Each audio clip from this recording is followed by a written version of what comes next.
한국 엔지니어 42명이 필라델피아 조선소를 떠난 건 2026년 2월 14일이었습니다. 항의도 없었습니다. 피켓도 없었습니다. 탄원서도 없었습니다. 그들은 공구함을 들고 출입카드를 반납한 뒤 조용히 걸어나갔습니다. 뒤도 돌아보지 않았습니다. 그게 전부였습니다. 그런데 그 뒷모습이 미국을 멈춰 세웠습니다. 72시간 뒤 1,500억 달러 규모의 조선 프로젝트가 멈췄습니다. 세계 최강 해군을 가진 나라의 조선소가 공구함 49개 앞에서 멈춘 겁니다. 이건 그 42명 중 한 명의 이야기입니다. 시작하기 전에 구독과 좋아요 눌러주시고 댓글에 대한민국 파이팅 남겨주세요. 오전 회의가 끝나고 팀장님이 저를 불렀습니다. 거제도 옥포 조선소 3층 팀장실. 창밖으로 도크가 보이고 크레인이 쉴 새 없이 움직이는 그 방에서 팀장님은 커피를 한 모금 마시고 말했습니다. 박재영 씨, 필라델피아가. 저는 커피 잔을 내려놓지도 않은 채 그 말을 들었습니다.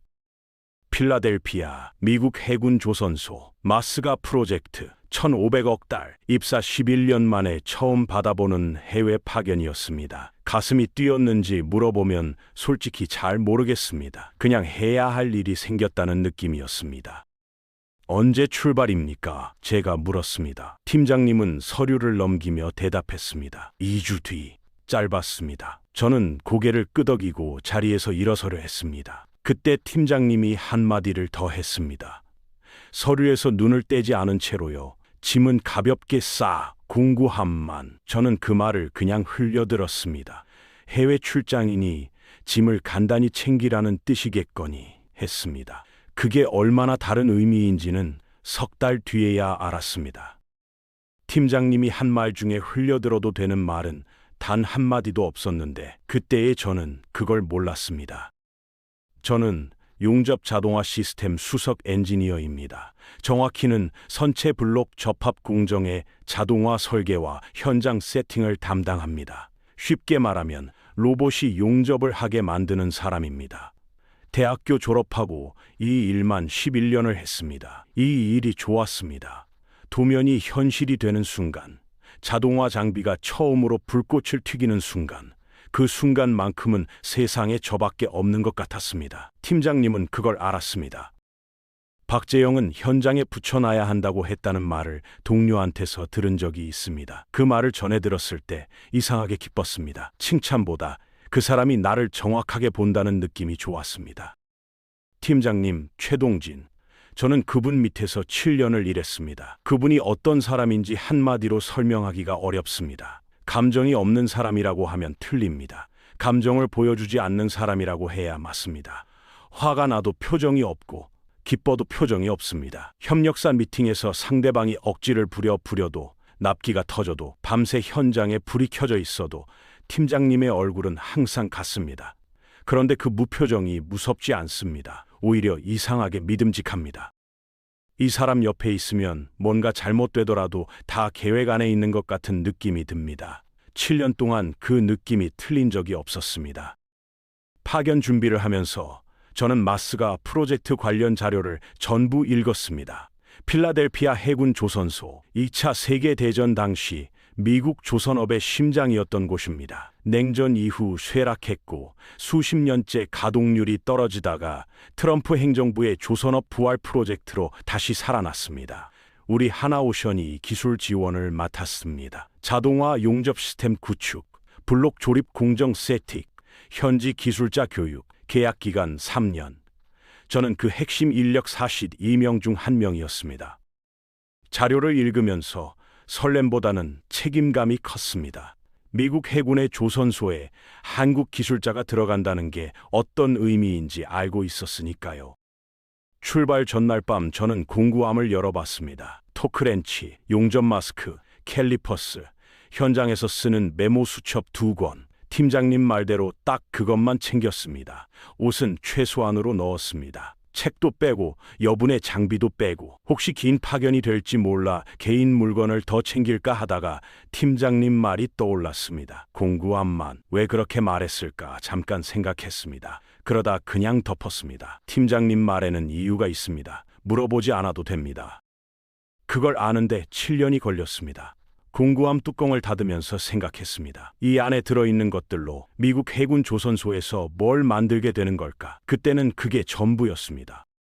인천공항에서 팀원들과 만났습니다. 42명, 다들 베테랑이었습니다. 막내가 경력 5년이었고 가장 오래된 분은 23년 차였습니다. 출국장에서 다들 조용했습니다. 해외 파견이 처음인 사람도 없었고 들뜬 사람도 없었습니다. 그냥 출근하는 사람들처럼 줄을 서고 짐을 붙이고 게이트로 걸어갔습니다. 팀장님은 맨 뒤에서 걸었습니다. 탑승 직전에 팀장님이 팀원들을 한번 훑어봤습니다. 말은 없었습니다. 그냥 봤습니다. 그 눈빛이 지금도 기억납니다. 질은 이명 전원을 한 명씩 눈으로 확인하는 눈빛이었습니다. 출발 전 점호 같은 거였습니다. 말 없는 점호. 필라델피아에 도착한 건 11월 중순이었습니다. 공항에서 조선소까지 버스로 이동하면서 창밖을 봤습니다. 회색 하늘, 낡은 고속도로, 델라웨어 강을 따라 늘어선 공장들, 거제도와는 다른 풍경이었습니다. 조선소 정문을 통과하는 순간 냄새가 달랐습니다. 쇠 냄새, 기름 냄새, 강 냄새가 섞인 특유의 냄새. 그건 거제도와 같았습니다. 어디나 조선소는 같은 냄새가 납니다. 저는 그 냄새를 맡으며 생각했습니다. 여기서 3년이구나. 잘 해봐야지. 낯선 땅이었지만 냄새만큼은 낯설지 않았습니다. 첫날 현장 투어를 하면서 규모에 압도됐습니다. 도크 3개, 겐트리 크레인 12대, 작업 인원만 7,000명. 우리 옥포 조선소와 비교해도 규모는 컸습니다. 그런데 이상했습니다. 규모는 컸는데 움직임이 느렸습니다.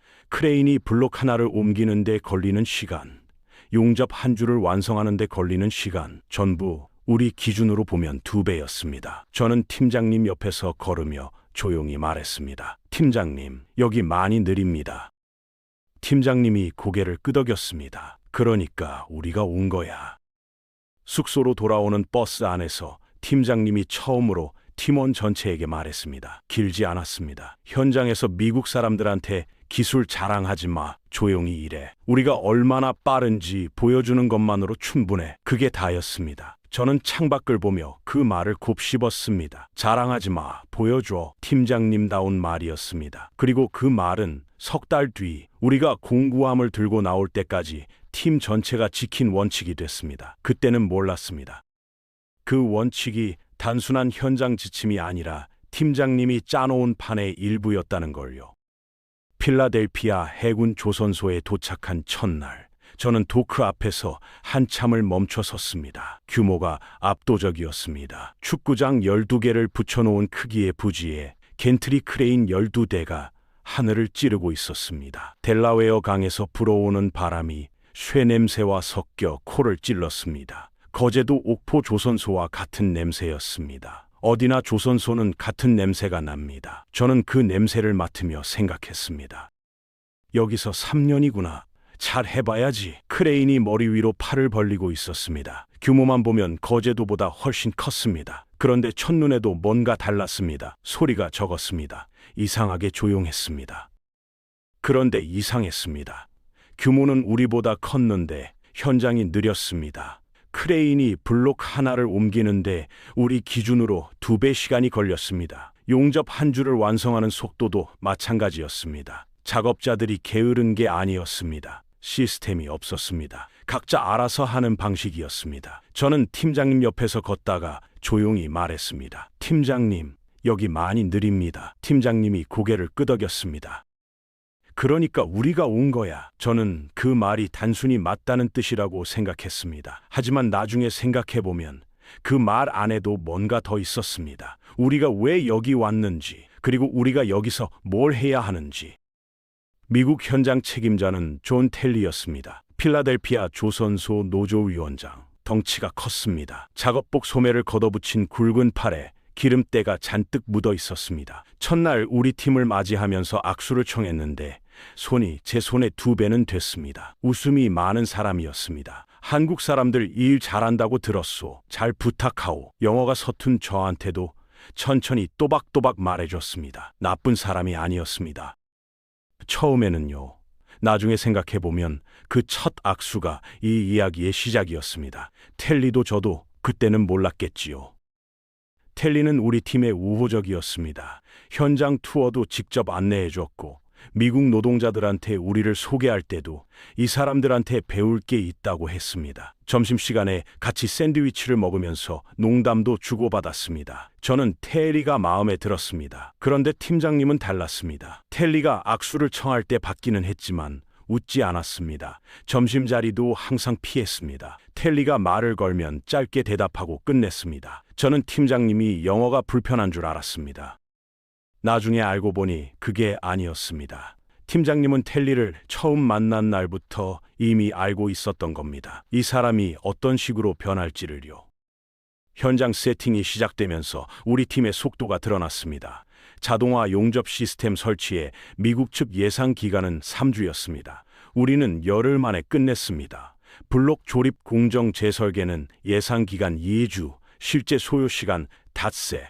미국 기술자들이 멍하니 보고 있었습니다. 텔리가 제 어깨를 탁 치며 말했습니다. 이거 마법이요? 저는 웃으며 고개를 저었습니다. 마법이 아니었습니다. 11년 동안 같은 일을 반복한 사람들이 시스템을 만들어 놓은 결과였습니다.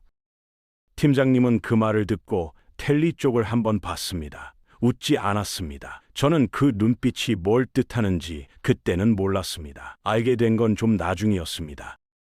그런데 그때부터 분위기가 조금씩 달라졌습니다. 미국 노동자들 사이에서 수군거림이 시작됐습니다. 한국 사람들이 너무 빠르다. 우리 자리를 빼앗으려는 거 아니냐.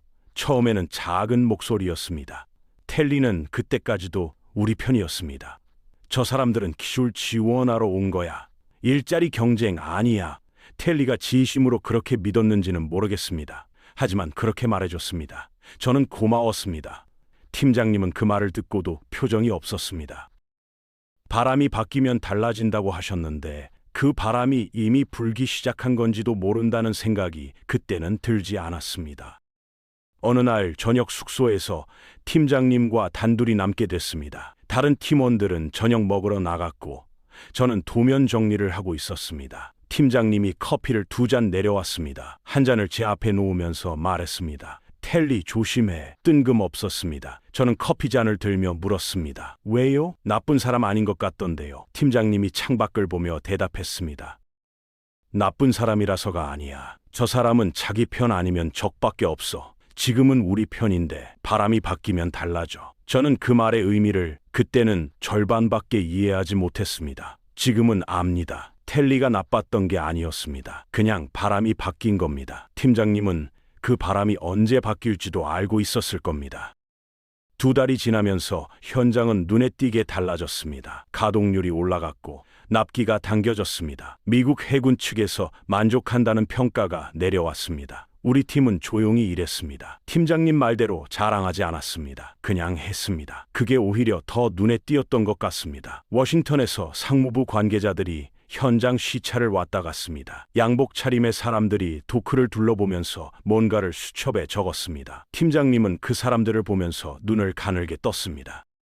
저는 그 눈빛이 신경 쓰였습니다. 뭔가 안 좋은 게 오고 있다는 느낌. 팀장님은 이미 알고 있었을 겁니다. 저는 그 눈빛을 보고 나서야 감지하기 시작했습니다. 12월 중순 어느 날 팀장님이 저를 불렀습니다. 사무실 문을 닫고 앉으라고 했습니다. 팀장님이 서류 한 장을 제 앞에 내밀었습니다. 워싱턴 상무부에서 온 공문이었습니다. 내용은 짧았습니다. 마스가 프로젝트 기술 협의를 위해 하나오션 대표단의 워싱턴 방문을 요청한다. 저는 서류를 읽고 팀장님을 봤습니다. 좋은 거 아닙니까? 잘 됐다는 거잖아요. 팀장님이 서류를 다시 집어들며 말했습니다. 좋은 거면 여기 와서 얘기하지. 저쪽으로 오라는 건 저쪽이 주도권 잡겠다는 거야. 저는 그 말을 듣고 처음으로 불안해졌습니다. 팀장님이 불안해하는 게 아니었습니다. 저 혼자 불안해졌습니다. 그게 더 무서웠습니다. 워싱턴 출장을 앞둔 날 밤 팀장님이 팀 전체를 모았습니다. 짧은 말이었습니다. 내일 나 없는 동안 평소대로 일해. 아무것도 달라지는 거 없어. 팀원들이 고개를 끄덕였습니다. 팀장님이 방을 나서려다 문 앞에서 멈췄습니다. 그리고 한마디를 더 했습니다. 목소리가 평소와 같았습니다. 높지도 낮지도 않게. 공구함 어디 있는지는 다들 알고 있지. 아무도 웃지 않았습니다. 저도 웃지 않았습니다. 공구함이 어디 있는지는 당연히 알고 있었습니다. 그런데 그 질문이 왜인지 다른 말처럼 들렸습니다. 팀장님이 나간 뒤 회의실이 조용했습니다. 다들 느꼈을 겁니다. 뭔가가 시작됐다는 것을요. 워싱턴 상무부 대회의실은 제가 상상한 것보다 컸습니다. 긴 테이블, 유리벽, 천장까지 닿는 성조기. 저는 팀장님 뒤에 배석으로 앉았습니다. 팀장님 옆에는 본사 법무감사팀 박명철 팀장이 앉았습니다. 두꺼운 뿔테 안경에 말수가 적은 사람이었습니다. 처음 보는 얼굴이었는데 팀장님이 따로 소개하지 않았습니다. 그냥 법무라고만 했습니다. 미국 측에서는 상무부 해양산업총괄자문관 마이클 로엘이 주도했습니다. 양복이 비쌌습니다. 만년필을 손가락으로 돌리는 버릇이 있었습니다. 그 만년필이 나중에 얼마나 아무 쓸모가 없어지는지 그날의 로엘은 몰랐을 겁니다. 회의는 처음부터 이상했습니다. 협의라고 해서 왔는데 협의가 아니었습니다. 로엘이 서류를 밀어 넣었습니다. 128쪽짜리 문서였습니다. 표지에 마스가 프로젝트 기술 이전 협약서라고 적혀 있었습니다. 협약서. 저는 그 단어를 읽는 순간 뭔가 잘못됐다는 걸 느꼈습니다. 기술 지원을 하러 온 건데 기술 이전 협약서라니. 로엘이 느릿하게 입을 열었습니다. 핵심 기술 100% 이전, 5년 내 현지 생산 70% 달성, 1,500억 달러짜리 프로젝트에 걸맞은 조건입니다. 협상이 아니었습니다. 통보였습니다. 테이블 건너편에서 로엘의 눈이 우리를 훑었습니다. 거절할 수 있겠냐는 눈빛이었습니다. 팀장님이 서류를 펼쳤습니다. 저는 팀장님 옆에서 같이 봤습니다. 128쪽을 팀장님은 빠르게 넘겼습니다. 너무 빨랐습니다. 읽는 게 아니라 확인하는 속도였습니다. 마치 이미 내용을 알고 있는 사람처럼요. 박명철 팀장도 마찬가지였습니다. 두꺼운 안경 너머로 페이지를 훑는 눈빛이 외과 의사가 엑스레이를 판독하는 것 같았습니다. 빠르지만 정확했습니다. 저는 128쪽을 다 읽지도 못하고 두 분을 번갈아 봤습니다. 뭔가 저만 모르는 게 있다는 느낌이 들었습니다. 로엘은 우리가 서류를 훑는 모습을 여유롭게 지켜봤습니다. 1,500억 달러 앞에서 거절할 나라는 없다는 확신이 그 눈에 가득했습니다. 박명철 팀장의 손가락이 72쪽에서 멈췄습니다. 딱 2초였습니다. 그리고 아무 말 없이 다음 장으로 넘어갔습니다. 저도 72쪽을 봤습니다. 빽빽한 영문 조항들 사이에 한 문장이 눈에 들어왔습니다. 이전된 기술의 지적 재산권은 미측에 영구 귀속된다. 저는 그 문장을 2번 읽었습니다. 영구 귀속. 한국이 기술을 넘기는 순간 그 기술은 영원히 미국 것이 된다는 뜻이었습니다. 심장이 쿵 내려앉았습니다. 이건 협약이 아니었습니다. 강탈이었습니다. 11년간 현장에서 쌓은 기술, 수백 번의 실패와 수정으로 완성한 공정, 그걸 서명 한 번으로 통째로 넘기라는 요구였습니다. 로엘이 팔짱을 끼며 말했습니다. 최 전무님, 하나오션 입장이 궁금합니다. 1,500억 달러면 꽤 파격적인 조건 아닙니까? 회의실이 조용해졌습니다. 저는 팀장님을 봤습니다. 팀장님이 어떻게 반응할지 궁금했습니다. 분노할까, 항의할까, 조건을 수정해달라고 할까? 팀장님은 서류를 덮었습니다. 그리고 양복 안주머니에서 낡은 수첩을 꺼냈습니다. 표지가 달아 있었습니다. 수년은 된 물건이었습니다. 팀장님이 볼펜으로 3글자를 적었습니다. 종이를 찢어 로엘 앞으로 툭 밀었습니다. 던지지 않았습니다. 밀었습니다. 그 동작이 얼마나 담담했는지 회의실 안의 공기가 잠깐 멈추는 것 같았습니다. 로엘이 종이를 집어들었습니다. 표정이 굳었습니다. 저도 각도를 바꿔서 봤습니다. 검토함 3글자였습니다. 1,500억 달러짜리 제안에 대한 답변이 찢어진 수첩 쪽지에 적힌 3글자였습니다. 로엘의 얼굴이 붉어졌습니다. 상무부 장관이 테이블을 내리쳤습니다. 유리벽이 흔들렸습니다. 저는 놀라서 몸이 굳었습니다. 팀장님은 눈 하나 깜짝하지 않았습니다. 태풍 속에 서 있는 바위 같았습니다. 그 모습이 무서웠습니다. 좋은 의미로요. 회의실을 나오면서 저는 팀장님 옆에 바짝부터 걸었습니다. 복도에 아무도 없을 때 팀장님에게 물었습니다. 팀장님, 72쪽 보셨죠? 팀장님이 걸음을 멈추지 않은 채 대답했습니다. 봤지? 저는 목소리를 낮췄습니다. 그거 영구 귀속 조항인데 우리가 서명하면 기술이 통째로 넘어가는 거잖습니까? 팀장님이 그제야 걸음을 멈췄습니다. 저를 보면서 말했습니다. 그래서 안 서명하면 돼. 짧았습니다. 저는 멈칫했습니다. 그러면 1,500억 달러 프로젝트가 어떻게 됩니까? 팀장님이 다시 걷기 시작했습니다. 그건 우리 문제가 아니야. 엘리베이터 안에서 박명철 팀장이 처음으로 말했습니다. 워싱턴에 도착한 이후 제가 그분 목소리를 처음 듣는 순간이었습니다. 72쪽 조항은 석 달 전에 이미 알고 있었습니다. 저는 그 말에 숨이 막혔습니다. 석 달 전이면 파견 오기 전이었습니다. 제가 인천공항에서 출국하기도 전에 팀장님과 법무팀은 이미 이 계약서 안에 독소 조항이 있다는 걸 알고 있었다는 뜻이었습니다. 저는 멍하니 박려 팀장을 봤습니다. 그분은 안경을 고쳤으며 엘리베이터 문을 바라봤습니다. 아무 감정도 없는 얼굴로요. 그렇다면 처음부터 우리가 필라델피아에 온 것 자체가 계획의 일부였다는 뜻이었습니다. 저는 등이 서늘해졌습니다. 워싱턴에서 거제도로 돌아오는 비행기 안에서 저는 팀장님에게 물었습니다. 팀장님, 저한테 처음부터 말씀해 주시면 안 됐습니까? 팀장님이 창밖을 보며 대답했습니다. 네가 알았으면 현장에서 티가 났을 거야. 저는 그 말을 이해하는데 시간이 걸렸습니다. 우리가 아무것도 모르는 척 일했기 때문에 미국이 방심했다는 뜻이었습니다. 텔리가 우리를 편하게 대했던 것도, 로엘이 우리를 만만하게 봤던 것도 전부 우리가 모른 척했기 때문이었습니다. 팀장님은 처음부터 끝까지 다음 수를 짜고 있었습니다. 저는 필라델피아에서 열심히 일한다고 생각했는데 사실은 팀장님이 짜놓은 판 위에서 움직이고 있었던 겁니다. 비행기가 인천에 착륙하기 1시간 전이었습니다. 팀장님이 눈을 감은 채로 말했습니다. 자는 줄 알았는데 아니었습니다. 재형아, 필라델피아 다시 가야 해. 저는 고개를 끄덕였습니다. 당연히 가야 했습니다. 프로젝트가 끝난 게 아니었으니까요. 가서 똑같이 일해. 아무것도 달라진 거 없어. 팀장님의 목소리가 조용했습니다. 그리고 공구함 꼭 챙겨가. 저는 창밖을 봤습니다. 야간 비행이라 아무것도 보이지 않았습니다. 공구함, 팀장님이 두 번째로 그 말을 했습니다. 이번엔 그냥 넘기지 않았습니다. 팀장님이 공구함 얘기를 두 번 하는 건 처음이었습니다. 한 번도 같은 말을 반복하지 않는 사람이었거든요. 필라델피아로 돌아온 건 1월 초였습니다. 워싱턴 회의 이후 미국 측에서 아무 연락이 없었습니다. 검토함 세 글자를 받아든 로엘이 어떻게 나올지 저는 궁금했습니다. 팀장님은 궁금해야 하지 않았습니다. 돌아오자마자 평소처럼 현장으로 나갔습니다. 도면을 펼치고 공정을 점검하고 팀원들과 짧게 회의를 했습니다. 아무 일도 없었던 것처럼요. 저는 팀장님을 따라 현장을 돌면서 생각했습니다.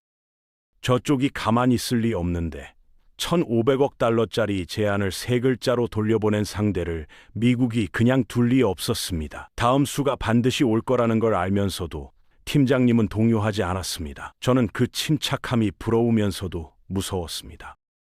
답은 2월 초에 왔습니다. 조선소 정문 게시판에 공문이 붙었습니다. 아침 출근길에 미국 노동자들이 게시판 앞에 몰려 있었습니다. 저도 다가가서 읽었습니다. 미국 국토안보부 이민국 특별고시 HLB 특별기술 비자 수수료를 기존 1,000달러에서 10만 달러로 즉각 인상한다. 눈을 의심했습니다. 10만 달러, 1인당 10만 달러. 우리 팀원 42명이면 420만 달이었습니다. 단순한 수수료 인상이 아니었습니다.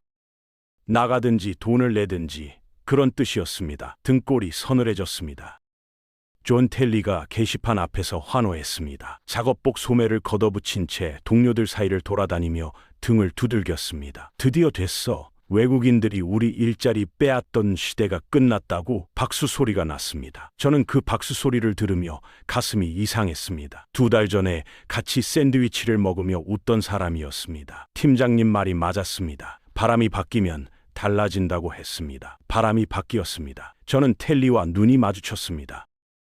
텔리는 시선을 피하지 않았습니다. 저도 피하지 않았습니다. 나쁜 사람이 아니었습니다. 그냥 자기 것을 지키려는 사람이었습니다. 그게 우리를 향한 칼이 됐을 뿐이었죠. 저는 아무 말 없이 게시판 앞을 지나쳤습니다.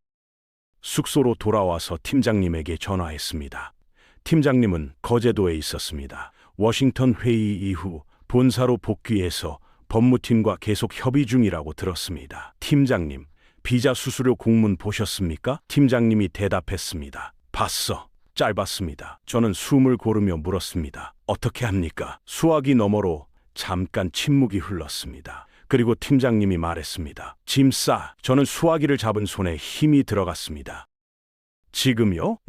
공구함만. 나머지는 두고 와. 전화가 끊겼습니다.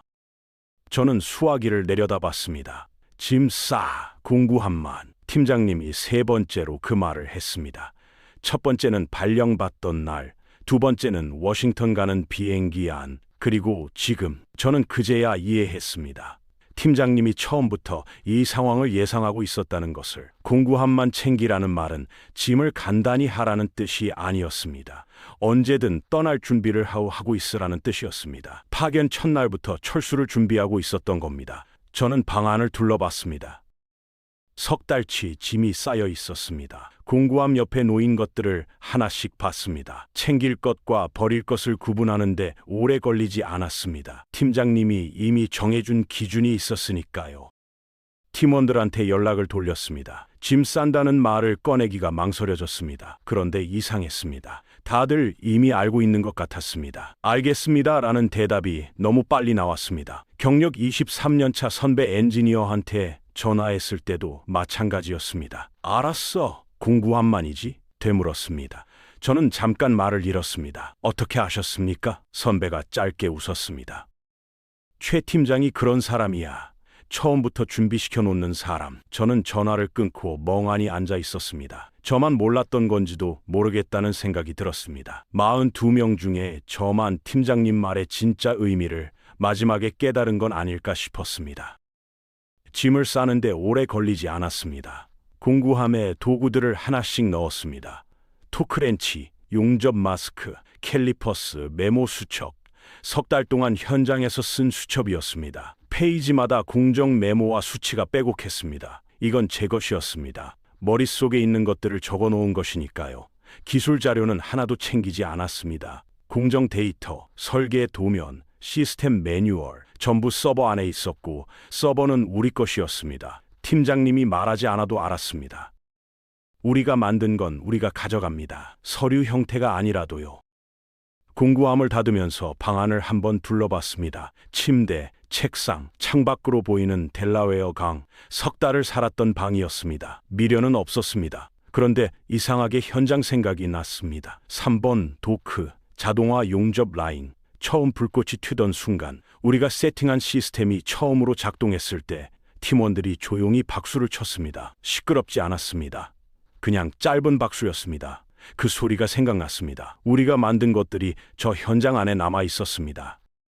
시스템 안에, 데이터 안에, 도크의 구조 안에. 하지만 우리가 나가는 순간 그것들은 아무도 쓸 수 없게 됩니다. 열쇠 없이 잠긴 문처럼요. 저는 공구함 손잡이를 잡고 일어섰습니다. 뒤돌아보지 않겠다고 생각했습니다. 숙소 단지 앞에 대형 트럭 4대가 들어왔습니다. 팀장님이 미리 수배해 놓은 것들이었습니다. 지른 음영이 짐을 옮기기 시작했습니다. 조용했습니다. 아무도 소리를 지르지 않았습니다. 분통을 터뜨리는 사람도 없었습니다. 일사불란했습니다. 마치 이사를 가는 것처럼, 아니, 출근하는 것처럼 움직였습니다. 저는 트럭에 공구함을 싣고 나서 조선소 쪽을 한번 봤습니다. 겐트리 크레인이 저녁 하늘 위로 판을 벌리고 있었습니다. 내일 저 크레인이 멈출 거라는 걸 그때는 몰랐습니다. 알았더라도 달라질 건 없었겠지만요. 우리가 떠난다는 게 무슨 의미인지 미국이 실감하는 건 내일 아침 현장에 나와봐야 알 테니까요. 트럭이 출발했습니다. 필라델피아 국제공항으로 향했습니다. 저는 차창 밖으로 조선소가 멀어지는 걸 봤습니다. 델라웨어 강 위로 야간 조명이 반짝이고 있었습니다. 그때 팀장님한테서 문자가 왔습니다. 짧았습니다. 수고했어. 거제도에서 봐. 저는 그 문자를 읽고 창밖을 다시 봤습니다. 조선소 불빛이 강물에 비치고 있었습니다. 예뻤습니다. 그 불빛이 며칠 안에 꺼질 거라는 걸 미국은 아직 몰랐습니다. 우리는 알고 있었습니다. 처음부터요. 트럭 안에 아무도 말이 없었습니다. 40명이 각자 창밖을 보거나 눈을 감고 있었습니다. 소란스럽지 않았습니다. 이긴 사람들의 침묵이 이런 건가 싶었습니다. 조용하고 무겁고 그러면서도 단단한. 인천공항에 내린 건 새벽 5시였습니다. 입국장을 나오자마자 팀장님이 서 있었습니다. 거제도에서 올라온 겁니다. 42명이 하나씩 나올 때마다 팀장님이 눈으로 확인했습니다. 말은 없었습니다. 그냥 봤습니다. 마지막 팀원이 나오자 팀장님이 고개를 한번 끄덕였습니다. 전원 확인, 그게 다였습니다. 저는 팀장님 옆에 서서 물었습니다. 팀장님, 이제 어떻게 됩니까? 팀장님이 공항 출구 쪽을 보며 대답했습니다. 48시간 있어. 무슨 뜻인지 물어보려다 참았습니다. 팀장님이 먼저 말해줄 때까지 기다리는 게 낫다는 걸 7년 만에 배웠습니다. 그리고 그 기다림이 항상 옳았습니다. 거제도로 내려오는 버스 안에서 팀장님이 설명했습니다. 필라델피아에서 철수하기 전날 박명철 팀장이 미국 상무부에 공문을 보냈다고 했습니다. 운영환경 훼손에 따른 철수 예고 통지서, 계약서 제4조 2항에 근거한 공식 절차였습니다. 요구사항은 3가지, 비자 수수료 즉각 원상 복구, 기술 귀속 조항 전면 철폐, 공식 서면 답변 제출, 데드라인은 48시간. 저는 조용히 듣다가 물었습니다. 미국이 응할까요? 팀장님이 창밖을 보며 말했습니다. 안 응해. 단호했습니다. 그러면요? 그러면 우리가 이기는 거야. 버스 안이 조용했습니다. 아무도 더 묻지 않았습니다. 팀장님이 그렇게 말하면 그런 겁니다. 7년 동안 그게 틀린 적이 없었습니다. 저는 그 말이 이해되지 않았습니다. 미국이 응하지 않는데 우리가 이긴다는 게 무슨 뜻인지. 거제도 숙소에 짐을 풀고 나서야 팀장님이 조금 더 설명해 줬습니다. 계약서 제4조 2항은 우리 법무팀이 3달 전에 미리 심어놓은 조항이었습니다. 을의 핵심 인력이 파견된 현지에서 갑의 일방적 행정 조치로 운영 환경이 훼손될 경우 을은 별도 합의 없이 기술 지원을 보류하고 핵심 인력의 철수를 개시할 수 있다. 갑은 을에 대해 위약금을 청구할 수 없다. 미국이 비자 수수료를 100배 올리는 순간 이 조항이 발동되는 구조였습니다. 미국 스스로 방아쇠를 당긴 겁니다. 그걸 미국이 몰랐습니까? 제가 물었습니다. 팀장님이 커피를 한 모금 마시며 대답했습니다. 알았겠지. 근데 설마 우리가 진짜 떠날 거라고는 생각 못했을 거야. 저는 잠깐 생각했습니다. 그게 맞았습니다. 1,500억 달러짜리 프로젝트를 앞에 두고 떠날 나라가 없다는 게 미국의 판단이었을 겁니다. 세상 어느 기업이 그 돈을 걷어차겠습니까? 그런데 우리는 걷어찼습니다. 팀장님이 말을 이었습니다. 미국이 우리를 협박 대상으로 봤을 때 이미 졌어. 우리는 협박에 반응하는 조직이 아니거든. 저는 그 말을 수첩에 적었습니다. 48시간이 흐르는 동안 거제도 옥포 조선소는 평소와 다를 게 없었습니다. 크레인이 움직이고 용접 불꽃이 튀고 작업자들이 도크를 오갔습니다. 필라델피아에서 돌아온 지른 음영은 바로 다음 날부터 현장에 나갔습니다. 시차 적응도 없이요. 팀장님이 그렇게 했습니다. 쉬고 싶으면 쉬어. 근데 현장에 나오면 일해. 저는 현장에 나갔습니다. 손이 기억하는 게 있었습니다. 도면을 펼치고 공정을 점검하는 동작이 몸에 배어 있었습니다. 필라델피아가 먼 나라 이야기처럼 느껴지기 시작했습니다. 미국이 지금쯤 어떻게 반응하고 있을지 궁금하기도 했지만 현장에 나오면 그런 생각이 사라집니다. 손이 바쁘면 머리가 쉽니다. 48시간이 끝나는 날 오후 팀장님이 저를 불렀습니다. 사무실에 들어서니 박명철 팀장도 와 있었습니다. 노트북 화면에 화상회의 창이 열려 있었습니다. 필라델피아 쪽에서 연결을 요청해 온 겁니다. 마이클 로엘이었습니다. 화면 속 로엘의 얼굴이 이틀 전과 달랐습니다. 눈밑이 퀭했습니다. 잠을 못 잔 게 분명했습니다. 저는 팀장님 뒤에 서서 화면을 봤습니다. 로엘이 입을 열었습니다. 비자 수수료 관련해서 대출 프로그램을 검토해 봤습니다. 3년 분할 상환 조건으로 박명철 팀장이 말을 끊었습니다. 요구사항은 원상복구입니다. 대출은 원상복구가 아닙니다. 로엘의 얼굴이 굳었습니다. 다시 말을 꺼냈습니다. 조건 협의, 기간 연장, 실무 접촉. 말이 많아졌습니다. 말이 많아진다는 건 다급하다는 뜻입니다. 팀장님은 한마디도 하지 않았습니다. 박명철 팀장이 모든 걸 처리했습니다. 짧고 정확하게. 로엘이 마지막으로 말했습니다. 목소리가 높아졌습니다. 위약금을 청구할 수도 있습니다. 자산 동결도 가능하고요. 박명철 팀장이 화면 아래에서 계약서를 꺼내 카메라에 비췄습니다. 4조 2항을 다시 읽어드릴까요? 로엘이 입을 다물었습니다. 화면 상단에 붉은 점이 깜빡이고 있었습니다. 처음부터 녹화 중이었습니다. 로엘이 한 말들이 전부 기록되고 있었습니다. 위약금, 협박, 자산 동결 언급, 전부요. 박명철 팀장이 그걸 모를 리 없었습니다. 박명철 팀장이 마지막 통보를 했습니다. 부당한 운영 환경 훼손 조항에 의거해 모든 기술 지원과 인력 체류를 무기한 보류합니다. 화면이 꺼졌고 사무실이 조용해졌습니다. 저는 팀장님을 봤고 팀장님이 노트북을 다투며 말했습니다. 끝났어. 두 글자였습니다. 저는 그 두 글자가 얼마나 많은 것을 담고 있는지 실감하는 데 시간이 걸렸습니다. 끝났다는 건 싸움이 끝났다는 뜻이 아니었습니다. 우리가 해야 할 일을 다 했다는 뜻이었고 나머지는 미국이 알아서 감당할 일이었습니다. 저는 팀장님에게 물었습니다. 팀장님은 처음부터 이렇게 될 거라고 알고 계셨습니까? 팀장님이 잠깐 저를 봤다가 천천히 대답했습니다. 알았으면 이렇게 복잡하게 안 했지. 저는 의외라는 생각이 들었습니다. 그러면요? 팀장님이 자리에서 일어서며 말을 이었습니다. 예상한 거야. 알고 있던 게 아니라 저쪽이 욕심을 부릴 거라는 건 예상했어. 우리가 뭘 해야 하는지도 예상했고. 근데 저쪽이 정확히 이렇게 나올 거라고 확신한 적은 한 번도 없었어. 저는 그 말이 오히려 더 무서웠습니다. 확신 없이 이 모든 걸 준비했다는 뜻이었으니까요. 확신이 있어야 움직이는 사람이 아니었습니다. 예상만으로 판을 짜고 그 위에서 흔들리지 않는 사람이었습니다. 사무실을 나오면서 창밖을 봤습니다. 옥포 도크에 용접 불꽃이 튀고 있었고 저녁 하늘이 붉게 물들어 있었습니다. 그때 뉴스 알림이 울렸습니다. 필라델피아 해군 조선소 가동 중단이었습니다. CNN 속보였습니다. 저는 화면을 잠깐 보다가 천천히 내려놓았습니다.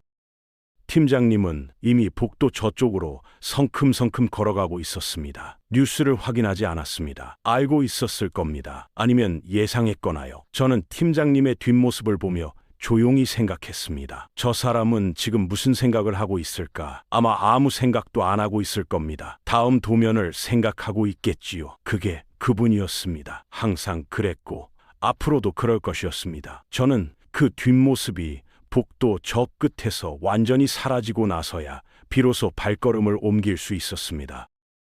필라델피아 해군 조선소 가동 중단 소식은 거제도에서 뉴스로 먼저 들었습니다. 우리가 떠난 지 이틀째 되던 날, 이른 아침이었습니다. 현장에 나가려고 작업복을 입다가 팀원 한 명이 휴대폰을 내밀었습니다. CNN 속보였습니다. 3번 용접 라인 전면 정지, 5번 라인 가동 불능, 전체 가동률 40% 미만. 저는 화면을 읽으면서 이상한 감정이 들었습니다. 통쾌하지 않았습니다. 슬프지도 않았습니다. 그냥 예상했던 일이 예상 그대로됐다는 느낌이었습니다. 팀장님이 그랬으니까요. 우리가 떠나면 저 도크는 멈춘다고요. 데이비드 체이라는 미국 현장 엔지니어도 같은 말을 했다고 나중에 전해 들었습니다. 현장을 아는 사람은 다 알고 있었던 겁니다. 뉴스에는 현장 사진이 실렸습니다. 멈춰선 겐트리 크레인, 텅 빈 3번 도크, 잠금 화면만 뜨는 자동화 시스템 모니터. 저는 그 사진들을 오래 봤습니다. 석 달 동안 제가 일했던 공간이었고 우리가 처음으로 가동될 때 조용히 박수를 쳤던 바로 그 모니터였습니다. 우리가 만든 시스템이었으니까요. 우리가 나오면 잠기는 건 당연한 일이었습니다.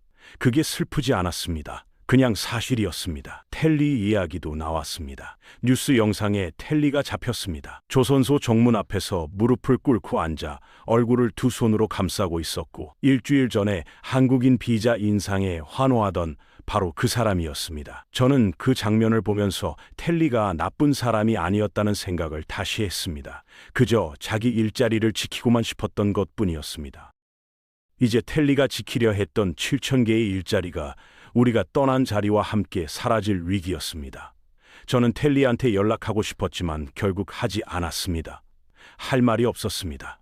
미안하다는 말은 사실이 아니었고 괜찮을 거라는 말은 확신이 없었습니다. 그래서 그냥 아무것도 하지 않았습니다. 팀장님한테 물었습니다. 필라델피아 어떻게 됩니까? 팀장님이 도면에서 눈을 들지 않은 채 말했습니다. 짧고 단호했습니다. 우리 일 아니야. 우리 일 아니라고. 저는 잠깐 망설이다가 다시 물었습니다. 텔리 같은 사람들은요? 7,000명이 일자리를 잃을 수도 있지 않습니까? 팀장님이 도면에서 눈을 들어 저를 봤습니다. 잠깐 침묵이 흘렀고 그리고 말했습니다. 우리가 거기 있었을 때 그 사람들 일자리가 생겼어. 우리가 나왔다고 사라지는 거면 그게 누구 문제야?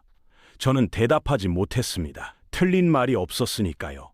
우리가 세팅해놓은 시스템 위에서 돌아가던 조선소였고 그 결과는 결국 미국이 감당해야 했습니다. 사흘째 되던 날 워싱턴에서 움직임이 있었습니다. 박명철 팀장이 팀장님 사무실로 들어가면서 문을 닫았고 저는 복도에서 기다렸습니다. 30분쯤 지나서 문이 열렸습니다. 박명철 팀장이 나오면서 말했습니다. 미국 측에서 비공식 접촉을 시도하고 있습니다. 비공식 접촉이라는 말은 공식 채널로는 안 된다는 걸 알고 뒷길로 오겠다는 뜻이었습니다. 제가 어떻게 되는 건지 묻자 박명철 팀장이 안경을 고쳤으며 말했습니다. 공식 서면으로만 받겠다고 했습니다. 닷새째 되던 날 아침 팀장님이 저를 불렀습니다. 사무실에 들어서니 팀장님이 창밖을 보고 있었습니다. 옥포도크가 내려다 보이는 창이었습니다. 크레인이 움직이고 용접 불꽃이 튀고 있었습니다. 팀장님이 돌아보지 않은 채 말했습니다. 캐나다에서 연락이 왔어. 저는 순간 무슨 말인지 이해하지 못했습니다. 캐나다라고요? 팀장님이 여전히 창밖을 보며 말을 이었습니다. 캐나다 순찰 잠수함 프로젝트, 우리한테 제안이 들어왔어. 저는 서서히 이해가 됐습니다.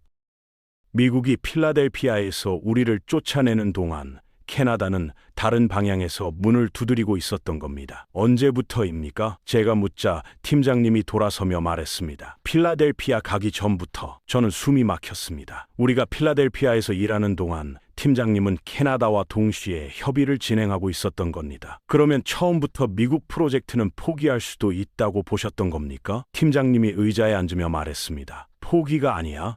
선택지를 만들어 놓은 거지.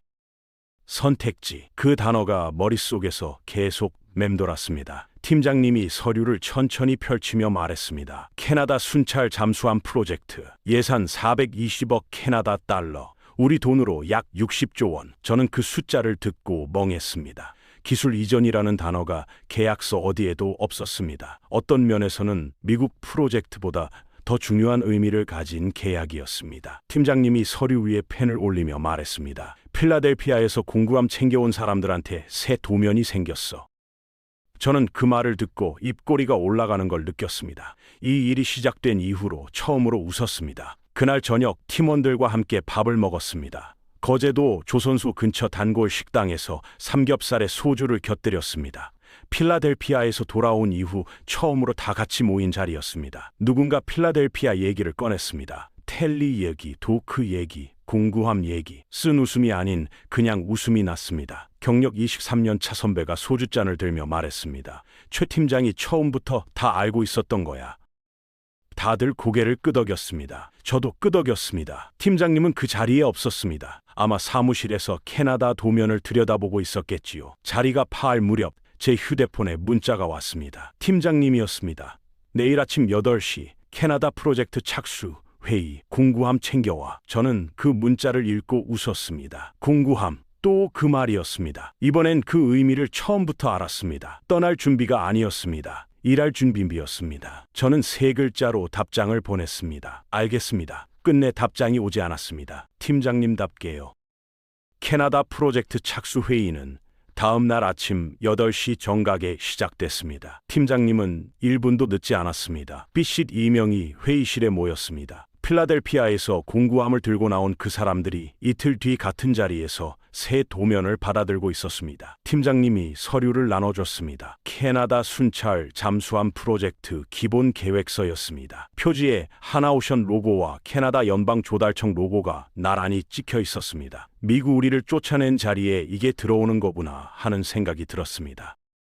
프로젝트 내용은 구체적이었습니다. 캐나다 해군 순찰 잠수함 6척 건조, 거제도 옥포 조선소에서 전 공정 진행, 기간 8년이었습니다. 기술 귀속은 우리 것이었고 계약서 어디에도 기술 이전이라는 단어가 없었습니다. 저는 그 부분을 2번 확인했습니다. 팀장님이 제가 계약서를 들여다보는 걸 봤습니다. 확인했어? 저는 고개를 끄덕였습니다. 72쪽 같은 거 없습니다. 팀장님이 짧게 웃었습니다. 이번 계약서에서 팀장님이 웃는 걸 처음 봤습니다.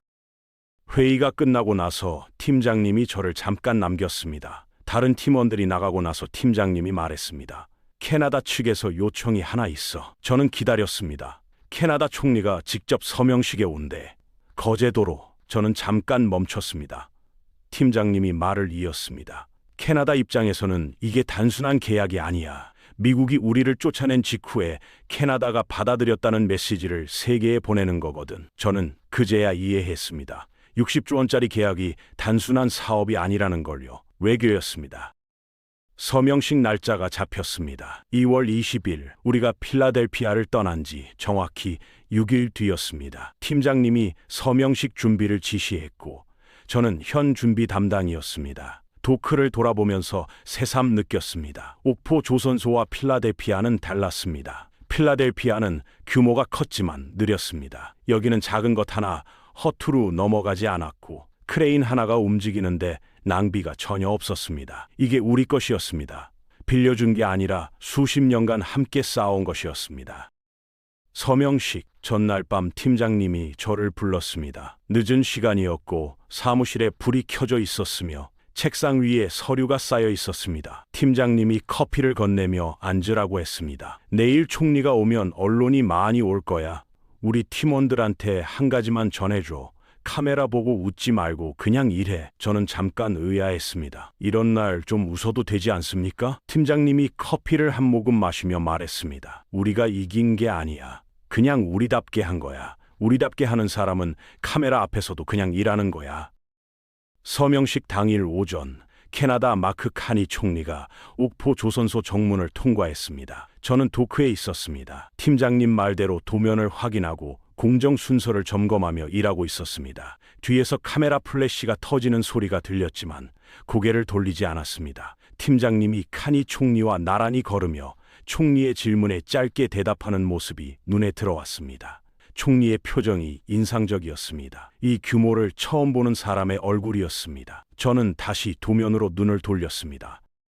서명식은 도크 옆 임시 테이블에서 진행됐습니다. 태극기와 캐나다 단풍잎 국기가 나란히 걸렸고 카니 총리와 팀장님이 테이블 앞에 함께 앉았습니다. 플래시가 쏟아졌습니다. 팀장님이 계약서에 펜을 올리는 순간이 슬로우 모션처럼 느껴졌습니다. 필라델피아에서 로엘이 내민 128쪽짜리 서류를 받아들고 검토함 세 글자만 돌려보냈던 그 손이었습니다. 그 손이 지금 60조 원짜리 계약서에 사인을 하고 있었습니다. 저는 그 장면을 눈에 담았습니다. 카메라 없이요.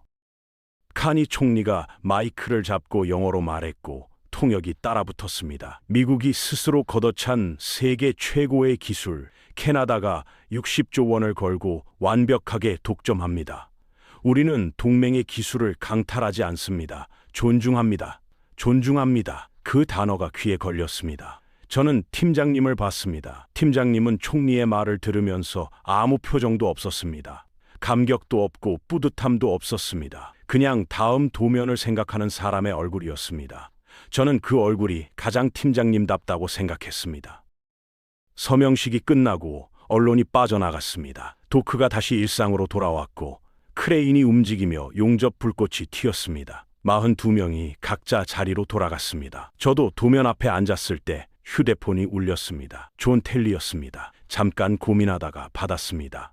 텔리의 목소리가 낮았습니다. 박재영 씨, 뉴스 봤소? 저는 네 하고 대답했습니다. 텔리가 침묵하다가 말했습니다. 우리가 잘못했소. 저는 아무 말도 하지 않았습니다. 텔리가 다시 말했습니다. 그래도 당신들이 잘 됐으면 해서. 저는 짧게 말했습니다. 감사합니다. 전화가 끊겼습니다. 팀장님이 퇴근하는 걸 봤습니다. 다들 퇴근하고 나서 팀장님이 마지막으로 사무실 불을 껐습니다. 항상 그랬습니다. 저는 팀장님을 불러 세웠습니다. 팀장님, 오늘 어떠셨습니까? 서명식이요. 60조 원이요. 기분이 어떠셨냐고요? 팀장님이 외투를 여미며 계단 쪽으로 걸어가며 말했습니다. 내일 1번 도크 공정 일정 다시 검토해봐. 캐나다 측에서 납기를 당기자고 할 수도 있어? 저는 팀장님의 뒷모습을 보며 혼자 웃었습니다. 역시 그랬습니다. 이 사람한테는 오늘도 내일도 항상 도면이 먼저였습니다.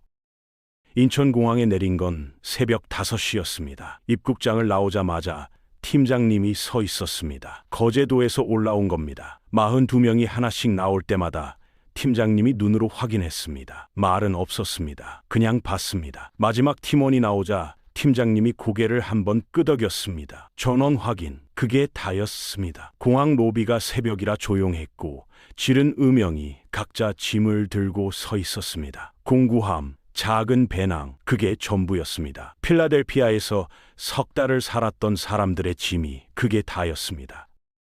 팀장님 말대로 가볍게 왔다가 가볍게 돌아왔습니다. 무거운 건 아무것도 없었습니다. 우리가 가져온 것들은 전부 공구함 안에 있었고 머릿속에 있었습니다. 거제도로 내려오는 버스 안에서 아무도 말이 없었습니다. 다들 눈을 감거나 창밖을 봤습니다. 저는 창밖을 봤습니다. 이른 아침에 고속도로가 텅 비어 있었습니다. 버스가 달리는 동안 머릿속에 필라델피아 도크가 계속 떠올랐습니다. 옆자리 팀원의 얼굴이 편안해 보였습니다.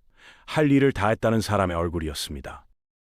거제도 숙소에 도착한 건 오전 10시였습니다. 짐을 풀고 나서 바로 침대에 누웠습니다. 잠이 오지 않았습니다. 천장을 보면서 필라델피아에서의 석 달을 되짚었습니다. 첫날 텔리와 악수하던 것, 3번 도크에서 자동화 시스템이 처음 가동되던 것, 팀장님이 텔리 조심하라고 했던 것, 장면들이 하나씩 떠올랐습니다. 후회는 없었습니다. 잘못한 것도 없었습니다. 그냥 우리답게 했습니다. 그런데 이상하게 도크 냄새가 그리웠습니다. 쇠 냄새, 기름 냄새, 그 안에서 일했던 시간이 그리운 거였습니다. 오후가 되면서 뉴스 알림이 쏟아지기 시작했습니다. 휴대폰을 꺼놓고 있었는데 팀원 한 명이 방문을 두드리며 CNN 속보를 보여줬습니다. 필라델피아 해군 조선소 3번 용접 라인 전면 정지, 5번 라인 가동 불능, 전체 가동률 40% 미만이었습니다. 저는 화면을 읽으면서 아무 말도 하지 않았습니다. 팀원이 어떻습니까? 하고 묻자 저는 잠깐 생각하고 대답했습니다. 팀원이 고개를 끄덕이고 돌아갔습니다. 방문이 닫히고 나서 혼자 그 말을 다시 되뇌었습니다. 팀장님한테서 배운 말이었습니다. 저는 휴대폰을 들고 기사를 더 읽었습니다. 현장 사진이 실려 있었습니다. 멈춰선 겐트리 크레인, 텅 빈 3번 도크, 잠금 화면만 뜨는 자동화 시스템 모니터, 석 달 동안 매일 그 앞에서 일했던 공간이었습니다. 자동화 시스템이 처음 가동됐을 때 팀원들이 조용히 박수를 쳤던 바로 그 모니터였습니다. 지금은 잠금 화면만 깜빡이고 있었습니다. 우리가 만든 시스템이었으니까요. 우리가 나오면 잠기는 건 당연한 일이었습니다. 슬프지 않았습니다. 우리가 만든 것은 우리가 가져간 겁니다. 저녁이 됐습니다. 팀원들과 식당에 모였습니다. 다들 말이 없었고 밥을 먹으면서 조용했습니다. 누군가 소주를 시켰고 잔을 받아들고 아무 말 없이 마셨습니다. 경력 23년 차 선배가 소주잔을 내려놓으며 말했습니다. 최 팀장이 처음부터 다 알고 있었던 거야. 아무도 반박하지 않았습니다. 다들 고개를 끄덕였고 저도 끄덕였습니다. 팀장님은 그 자리에 없었습니다. 아마 사무실에서 다음 도면을 들여다보고 있었겠지요. 그분한테는 오늘도 어제도 내일도 도면이 먼저였을 테니까요. 자리가 파할 무렵 팀장님한테서 문자가 왔습니다. 내일 아침 8시 전원 집합. 짧았습니다. 저는 그 문자를 읽고 잠깐 웃었습니다. 이틀 만에 돌아왔는데 내일 아침 바로 회의라니 싶었지만 이상하게 싫지 않았습니다. 해야 할 일이 있다는 사실이 오히려 마음이 좋았습니다. 저는 세 글자로 장을 보냈습니다. 알겠습니다. 팀장님이 예전에 로엘한테 검토함 세 글자를 던졌던 것처럼 저도 세 글자로 답했습니다. 답장이 오지 않았습니다. 팀장님답게요. 식당을 나오면서 하늘을 봤습니다. 거제도 밤하늘이었고 별이 보였습니다. 숙소로 돌아와서 공구함을 열었습니다. 습관처럼 됐습니다. 토크렌치, 용접 마스크, 캘리퍼스, 메모 수첩, 다들 제자리에 있었습니다. 수첩을 꺼내서 펼쳤습니다. 필라델피아 현장에서 적었던 메모들이 빼곡했고 마지막 페이지에 팀장님 말이 적혀 있었습니다. 자랑하지 마. 보여줘. 그 문장을 보면서 생각했습니다. 우리는 보여줬습니다. 자랑하지 않고 그냥 보여줬습니다. 그게 전부였고 그걸로 충분했습니다. 다음 날 아침 저는 공구함을 들고 한번 도크로 나갔습니다. 팀원들이 하나씩 도착하고 있었고 다들 공구함을 들고 있었습니다. 팀장님이 제일 먼저 와 있었습니다. 도면 앞에 서서 뭔가를 체크하고 있다가 저를 보고 고개를 한번 끄덕였습니다. 말은 없었습니다. 저도 고개를 끄덕이고 자리를 잡았습니다. 공구함을 열었습니다. 도크에 하나씩 불이 켜졌습니다. 크레인이 움직이기 시작했고 용접 불꽃이 튀었습니다. 거제도의 아침이었습니다. 우리가 있어야 할 자리였습니다. 캐나다 프로젝트가 시작된 지 석 달이 됐습니다. 거제도 옥포 조선소 1번 도크의 잠수함 선체 첫 번째 블록이 올라갔습니다. 우리 팀이 세팅한 자동화 용접 라인이 처음으로 가동되는 날이었습니다. 팀원들이 모니터 앞에 모였습니다. 조용했습니다. 기대와 긴장이 섞여 있었습니다. 첫 번째 불꽃이 튀었고 시스템이 정상 가동됐습니다. 아무도 소리를 지르지 않았습니다. 짧은 박수가 났습니다. 필라델피아에서와 똑같은 박수였습니다. 시끄럽지 않고 짧고 그러면서도 단단한 박수였습니다. 팀장님은 박수를 치지 않았습니다.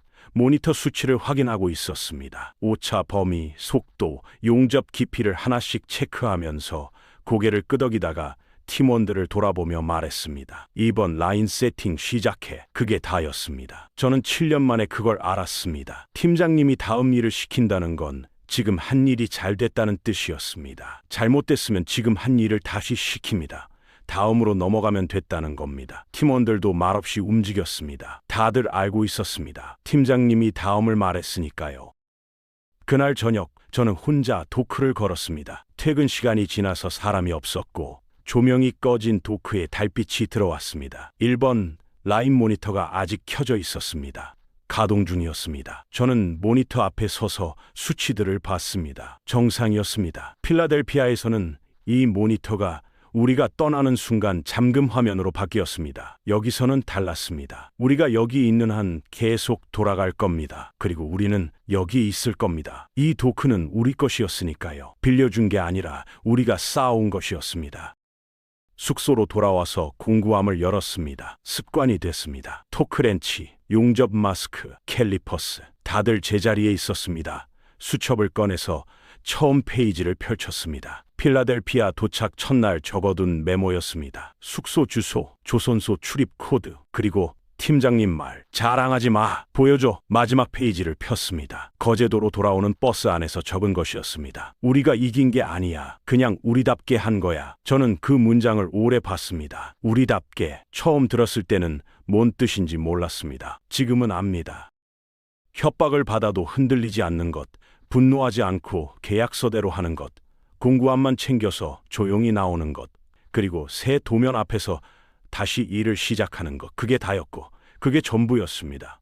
미국은 그걸 이해하지 못했고 캐나다는 이해했습니다. 이해한 쪽이 60조 원짜리 계약서를 가져갔습니다. 저는 수첩을 덮으려다 멈췄습니다. 빈 페이지가 남아 있었고 펜을 꺼냈습니다. 한참을 생각하다 적었습니다. 공구함맘, 3글자였습니다. 팀장님이 처음 한 말이었습니다. 발령받던 날, 비행기 안, 철수하던 날, 3번을 들은 말이었습니다. 이 3글자에 모든 게 들어있었습니다. 가볍게 움직이되 손 안에 있는 것은 지킨다는 것, 아무도 빼앗을 수 없는 것들은 공구함 안에 있고 머릿속에 있다는 것. 팀장님이 가르쳐준 건 기술이 아니었습니다. 기술을 지키는 방식이었습니다. 수첩을 공구함에 넣고 뚜껑을 닫았습니다. 침대에 누웠습니다. 팀장님 얼굴이 떠올랐습니다. 인천공항에서 삐쉿 음영을 눈으로 확인하던 그 얼굴, 도크에서 모니터 수치를 체크하던 그 얼굴, 총리 앞에서도 표정 없던 그 얼굴, 7년 동안 항상 같은 얼굴이었습니다. 저는 그 얼굴을 닮고 싶다고 생각했습니다. 팀장님이 도면을 펼치며 말했습니다. 시작해. 2글자였습니다. 우리는 시작했습니다. 42명이 각자 자리에서 각자 할 일을 했습니다. 조용했습니다. 말이 필요 없었습니다. 손이 알고 있었습니다. 11년 동안, 7년 동안, 5년 동안 쌓아온 것들이 있었습니다. 누군가 빼앗으려 했고 빼앗지 못했습니다. 우리가 지킨 게 아니었습니다. 원래 빼앗을 수 없는 것들이었습니다. 공구함 안에 있는 것들, 머릿속에 있는 것들. 거제도의 아침 햇살이 도크 안으로 들어왔습니다. 용접 불꽃이 그 안에서 튀었습니다. 우리는 우리답게 시작했습니다. 이 이야기가 가슴에 남으셨다면 주변에도 꼭 전해주세요. 우리가 이뤄낸 이야기들은 더 많은 사람들이 알게 될 때 비로소 더 큰 의미가 됩니다. 영상이 좋으셨다면 구독과 좋아요 부탁드립니다. 지금까지 감동로그였습니다. 감사합니다.